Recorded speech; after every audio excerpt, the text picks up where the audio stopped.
Ipinag-utos ni Manila Mayor Isko Moreno ang investigasyon kaugnay sa nag-viral na pananakit ng dalawang security guard sa isang menor de edad. Sa viral video, makikitang salitang sinasaktan ng dalawang security guard ang isang 17 taong gulang na lalaki gabi ng February 8 habang pilit inawat ng isang babae at ng iba pang mall-goers. Pasaway daw kasi ang lalaki na ayaw pasita sa pagbibisikleta sa kahabaan ng Pasig River Esplanade sa Manila. Ang depensa ng mga gwardya, hindi sumunod ang biktima kaya't nagkaroon na ng pagtatalo.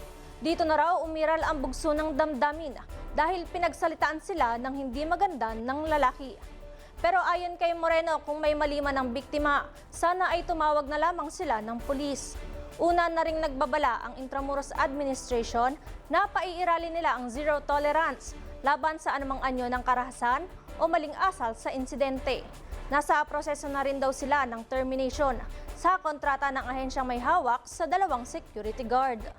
Sa ngayon, nakatakdang sampahan ng paglabag sa Republic Act 7610 o ang Special Protection of Children Against Abuse, Exploitation and Discrimination Act ang mga suspect.